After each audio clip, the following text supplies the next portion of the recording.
உங்களுக்கு எல்லோருக்குமே தெரியும் நினைக்கின்றேன். கடந்த 2 நாட்களாக நேற்றிலிருந்து இந்த சிறைச்சாலை படுகொலை சம்பவம் இடம்பெற்ற பிறகு அவ்விடத்தில் இருந்து ஒரு அழுது புலம்புகின்ற ஒரு தாயினுடைய குரலை கேட்கக்கூடியதாக இருக்கு.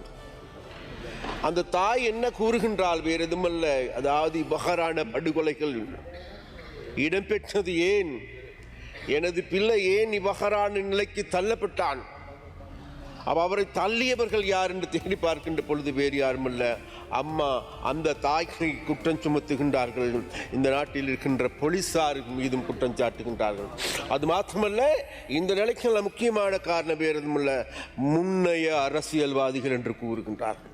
அதனால் இன்றைக்கு இந்த ஏற்பட்டிருக்கின்ற இந்த நெருக்கடிகளுக்கான நாங்கள் நினைக்கின்றோம் நீண்டு நிலைக்கக்கூடிய நிரந்தரமான தீர்வு வேறு எதுமல்ல, இந்த நாட்டு மக்கள் அனைவருமே, சிறைச்சாலையில் இருக்கின்ற மக்களும் மக்கள் வேறு யாரும் அல்ல, சிறை கைதிகளும் மனிதர்களே என்கின்ற வாசகம் இந்த வெலிக்கடை சிறைச்சாலை, அது மெகசின் சிறைச்சாலை வாசலிலே பொறிக்கப்பட்டிருக்கிறது. உண்மையிலே மனிதர்கள்.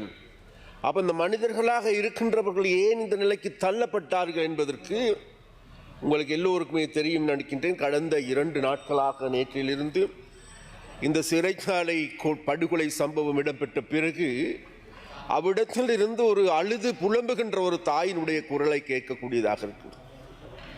அந்த தாய் என்ன கூறுகின்றால் வேறு எதுமல்ல, அதாவது இவ்வகரான படுகொலைகள் இடம்பெற்றது ஏன், எனது பிள்ளை ஏன் இவ்வகரான நிலைக்கு தள்ளப்பட்டான், அவரை தள்ளியவர்கள் யார் என்று தேடி பார்க்கின்ற பொழுது வேறு யாருமல்ல, அம்மா அந்த தாய்க்கு குற்றம் சுமத்துகின்றார்கள். இந்த நாட்டில் இருக்கின்ற போலீசார் மீதும் குற்றம் சாட்டுகின்றார்கள். அது மாத்திரமல்ல, இந்த நிலைக்கு முக்கியமான காரணம் வேறு எதுமல்ல, முன்னைய அரசியல்வாதிகள் என்று கூறுகின்றார்கள். அப்படியானால் கௌரவ உறுப்பினர்களே, இந்த எங்களுடைய இளைஞர்களை கொலைகாரர்களாக அல்லை போதைப் பொருள் வியாபாரிகளாக மாற்றிய பாவித்தனமான அரசியலை முன்னெடுத்தவர்கள் யார் என்கின்ற கேள்வியை இன்றைக்கு தொத்தி நிற்கின்றது.